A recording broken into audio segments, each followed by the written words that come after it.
welcome to VGK Today, a daily podcast providing you an inside look at the Vegas Golden Knights 2025 Stanley Cup playoff run. I'm Justin Russo with the Golden Knights on Saturday, May 10th, as the VGK aim for their first win of the second round tonight in Game 3 against the Oilers in Edmonton. The Knights, of course, fell in sudden death overtime in Game 2, and though they face a steep hill to climb back in this series, this battle-tested group is up to the task. Now, of course, this time of year for the Knights, there are a lot more eyeballs on them than the 82-game regular season, where they already have the microscope firmly on top of them. But fans are accessing more content on the various channels that the Golden Knights have, be it through game broadcasts themselves, written content on the Golden Knights website, this podcast that you're listening to right now, and of course, through social media. So, after the break, to take a deeper dive into one of those avenues, D'Uva chats with VGK Director of Digital Content Strategy, Gordon Weigers. Want to remind you Golden Knights fans that there is an official watch party tonight for Game 3 between the Knights and the Oilers at Oasis Pool at Fontainebleau, Las Vegas. The event is free and open to all ages, with doors opening at 5 and the game time set for 6. You are certainly encouraged to wear your VGK gear to the event, cheer on the Knights while you're there. You can confirm entry by visiting VegasGoldenKnights.com, where you can also reserve Oasis Pool cabanas and day beds. Lots of fun happening at Fontainebleau tonight. You're going to have a DJ, visits from the VGK cast, raffle prizes including autographed items and tickets to future Golden Knights games, and giveaways for all fans will include VGK sunglasses, rally towels, and more. And get this, after the game, fans 21 and older in their VGK gear will get free admission to Live nightclub. So hopefully, after a Golden Knights win in Game 3, you can head on over and celebrate at Live at the Fontainebleau. Again, official Game 3 watch party tonight. 5 p.m. doors open, 6 p.m. game time between the Golden Knights and the Oilers at the Oasis Pool at Fontainebleau. And if you're worried and if you're wondering, there will be complimentary self-parking validation available at the host stand. So it takes a little bit more of the stress out of getting there to Fontainebleau. Head on over there tonight for the Game 3 watch party to cheer on the Knights against the Oilers.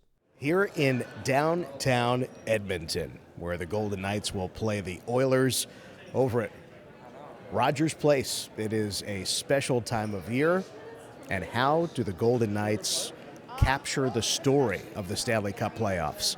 It is, of course, on the digital side of things, Gordon Weigers, who's the Director of Digital Content Strategy for the Golden Knights. Gordon, what's this time of year like for you? It's really exciting, Dan. We see a lot more of our fans who are, our diehard fans or more casual fans or just hockey fans in general. Everyone's a lot more active this time of year where the games mean so much more. People are watching every game for the most part. And, of course, the Golden Knights are included in that buffet of hockey that the NHL has provided for the last couple of weeks here. It's really exciting to see how passionate the fan base is through the highs and the lows. Everyone's got their opinions, and everyone that shares them. There's certainly social media is a great outlet for fans to demonstrate their passion when they're feeling great. You can tell when they're excited, and when things aren't going great on the ice, they'll tell you right away. And but what I appreciate most is that it all comes from a place of passion, where Golden Knights fans, we see the energy they bring to T-Mobile Arena, and we get amazing crowds of over 18,000, and then you stretch that out even further to all the fans that follow us on our social media channels in the hundreds of thousands, and they're just as passionate and invested as the ones we see in the seats at the Fortress. This is a question I've wanted to ask you on the record for a long time.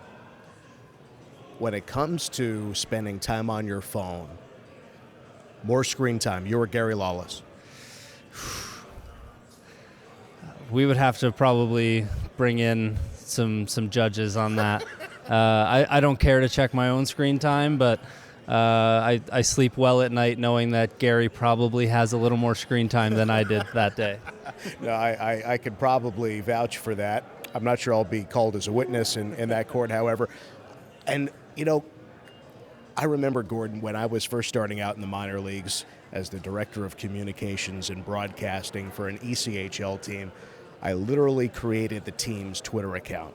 And that was only 16 years ago, 17 years ago.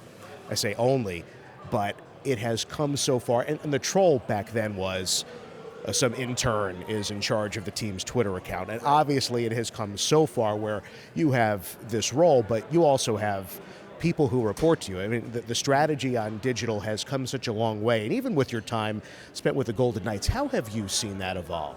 It's changed so much. It changes so much year over year with updates that the platforms roll out. Be it Meta and all the updates they provide to Facebook and Instagram and Threads on a regular basis, and the evolution from Twitter to X and everything that's come with that. It's a really interesting space, and that's why I enjoy it so much. And the role that it has in the organization is one that I think is extremely important, and I certainly don't take lightly. Where once something goes out, it's on the record from the Vegas Golden Knights, and that's certainly something that our entire team takes seriously. Be it from the copy that we're writing or the content that we're producing, be it a graphic or a video or a silly little TikTok that's been put together of asking players whatever silly question. And not only have the platforms changed, but the way people consume the content has changed. Myself, when I'm scrolling through my TikTok feed or my Instagram feed, I don't know why I prefer this, but there's an option if you press and hold down on the screen, everything doubles in speed from 1x to 2x speed. And for whatever reason, that I find myself doing that so much more. And there's a ton of data that shows that a lot of people consume short form video content without sound, which I don't really understand, because if I'm watching a video and I see people talking, unless there's subtitles, my volume's cranked up. Right. Well, that's why we put subtitles on the VGK Radio Network Twitter. If you're listening to us right now, you're probably reading what I'm saying. Exactly. No, it's a space that's always evolving, and I love being able to help carve out how that helps the Golden Knights organization and business, and really provide an avenue for fans to get that access to the team, but also provide that avenue for the business to get its message delivered to the fans that we want to reach. And I think my thought in response to that is the voice of the Golden Knights. When Gary is on the radio or writing, when you are writing, I mean, your name is next to it. When I'm calling a game, it's my voice. But when you and your staff hit send on a tweet or an Instagram post or an X, whatever it might be, you are speaking with the voice of the Vegas Golden Knights. And I wonder how you have shaped the voice of the Vegas Golden Knights. It's certainly a process that is taken years and is always evolving, and that's something we pride ourselves in. Is multiple times a year we'll touch base and kind of evaluate what our voice is right now, what we want to change it to if we want to change it. We often try to pick an emoji that best describes our voice, and it's a process that's involved a lot of people over the years. And my emoji is grapes, by the way. Grapes. Dan of the Grape. D'Uva of the Grape at a time. There you go. I've picked the pigeon emoji for myself. But why is that? Well, the hockey term of pigeon. If you've ever been at City National Arena between the hours of 10:30 p.m. and 11:30 p.m. and you've seen my beer league team, you would understand the the self-designation. But no, for our account specifically, it kind of evolves, and there's so many different ways that we want to package things. Whether we want to be more straightforward or we want to be a little edgy or tap into trends that are going on and things like that. There's a lot to keep up with in the world of social media, as we all know. So we really try to pick our spots and find the right thing at the right time. Do you have a post, whether it's a tweet, Instagram? Do you have something that resonates with you? It doesn't have to be the most viral, but one that you remember most or you're most proud of. So I joined the organization a year after you did. So the 18-19 season was my first season, and ancient history. My goodness. Yeah. Look it up in your textbooks. And I was joining the organization right after that magical inaugural season. And what I really enjoyed following from afar initially was the mantra of the little expansion team that could. And I had the idea for years and finally got to use it on June 13th, 2023. The little expansion team that did. That's one of my favorite ones that sticks out to me. That's so awesome. So awesome. Not only are you an expert in the digital social media world, you're a terrific writer. And what you and Gary Lawless did in capturing the 2023 championship, just tremendous. And I wonder how, I'll put it this way, Gordon, whether it's the social media or the writing, how do you go about finding themes, storylines, things that are worth sharing? How do you tell stories? Yeah, I'm always listening. It always starts with information you receive. So infrequently do I go and find something that hasn't already been discussed among other, and those are my favorite types of stories to read as well. When you can tell there's collaboration, and from always having your ears open and picking the right things that are stories that we want to be told, whether it's about things the Golden Knights have going on from a business perspective or what's happening on the ice, or if you read, let me take a deep breath. It Hurts to Win, the official inside story of the 2023 Stanley Cup champion Vegas Golden Knights. I think I got it right, but I'm glad you did it because I couldn't. There's so many things in there that are products of myself and Gary and everyone else who contributed to the book, just having our ears open throughout that season and specifically that playoff run. And you kind of make mental notes of different mile markers along the way. And, I was digging back through old content calendars and refreshing myself of things that had happened throughout the year. Memory is a weird thing. You don't kind of remember what you missed until you go back and check. Exactly.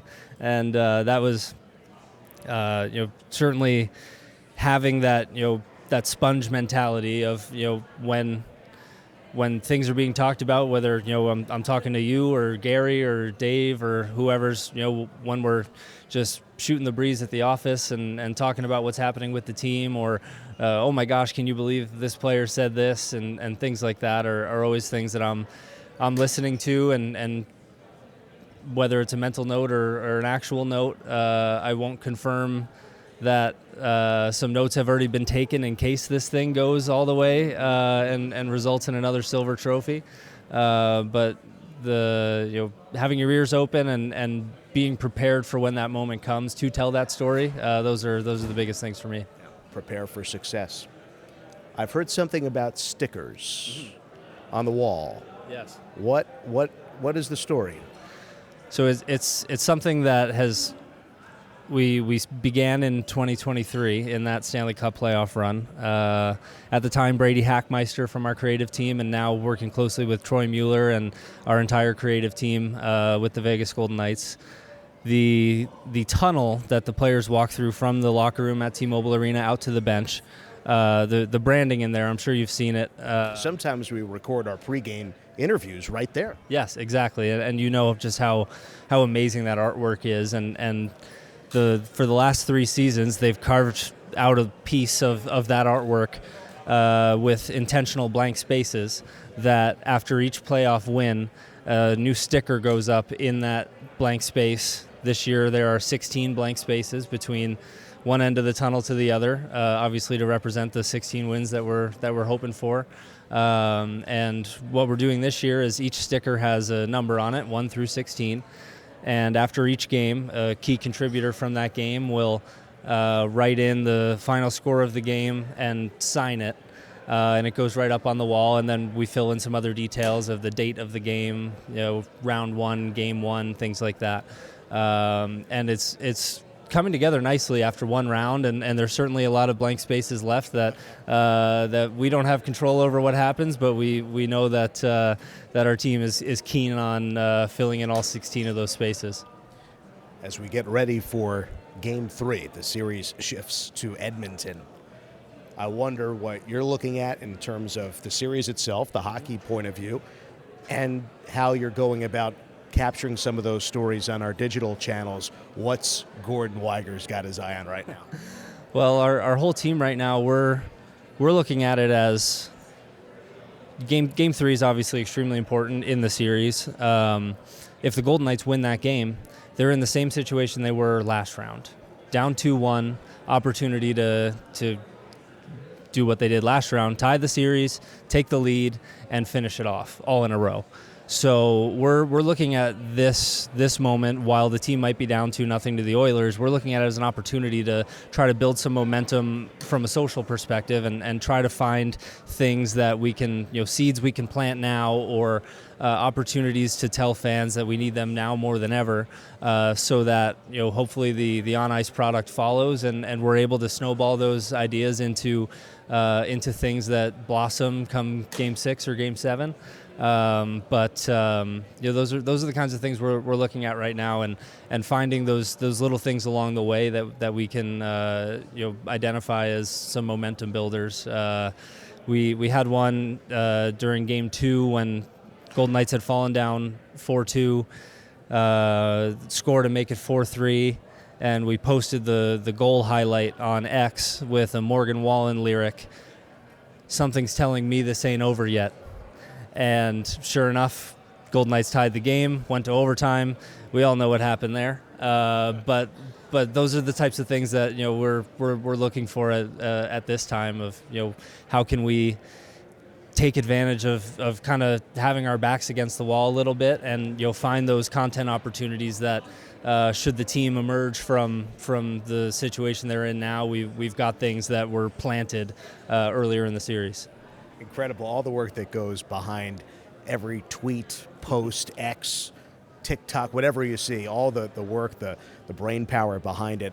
We boil it down sometimes to a great writer's mantra: tell stories. And whether it's on the broadcast side, television, radio, on the website with the written work, and of course the digital channels as well, it's really neat. We've got a pretty cool group telling Golden Knight stories, don't we? Certainly do. I always lean on brevity is the essence of wit. So the shorter the tweet is, maybe better. You're limited to the friendly confines of 280 characters, and I always try to push for our team. How can we maximize the fewest possible? So we're having a ton of fun. That's the name of the game for us, and hopefully the more fun we have, the more that comes through when you follow us on our social channels. Gordon, thanks so much. Certainly, Dan. Of course. Thanks for having me. Well, hopefully lots more fun to cover in Game 3 tonight for Gordon and the rest of the crew, and really great insights there in that conversation on the Golden Knights' digital operation and really the thought process that goes behind all of those social media posts and all the planning that goes into that. It is a year-round effort, and it is constantly evolving to keep up with all the trends and the features and everything involved with social media. So hats off to Gordon, Cameron, and the rest of the crew there, putting in some hard work for the VGK social channels this postseason. We'll step aside once more, and when we return, we'll listen into Bruce Cassidy's comments from Friday morning before the Knights took off for Edmonton. Well, Knights fans, you can check out the official VGK mobile app because it's the easiest way to keep up with the team. Plus, fans with the app will have the chance to win tickets to select playoff games, and hopefully the Knights can take care of business in Edmonton to ensure a Game 5 coming up next week at the Fortress. Also, a reminder to keep an eye out for future watch party plans. Talked about a little bit ago Game 3's watch party, but stay tuned for plans for Game 4's official watch party and get all the official news for watch parties and more at VegasGoldenKnights.com. Any update on Brady McNabb? And also, second question, just thoughts on Nick Waugh getting a hearing for the Department of Player Safety? Yeah, I got nothing new on Nabber. We'll see where he's at tomorrow in terms of game status. Nick will have a hearing later, and yeah, that's it. I mean, he very atypical of Nick, but they called it and it was the right call. We'll see what comes of it. That's nothing else to say on that one. You guys were able to get a lot more shots through, a lot more opportunities to score last night. What did you maybe do different between Game 1 and Game 2 to where those opportunities were there? Well, we tried to spread out a little more, right, to get a little more time and space and then attack the interior, right? They block shots well, they take care of the slot. So like Minnesota, you got to try to stretch them out of those areas so you can get some second chances, recover some pucks. So that's where I thought we did a better job. We had a day to kind of work on that, and thought it allowed us to have a little more offense. Supported the puck well around the low slot area when we did get it back, so get some looks from there. Just, I know Pearson, Barbashev, some guys had some good looks. Unfortunately, we didn't convert. The success you've had on special teams on both sides, both killing and on the power play, I mean, is that encouraging that you can take that forward, or discouraging that you weren't able to take advantage of that? No, that's encouraging. That's a positive. Power play's been pretty consistent all year in the top 5.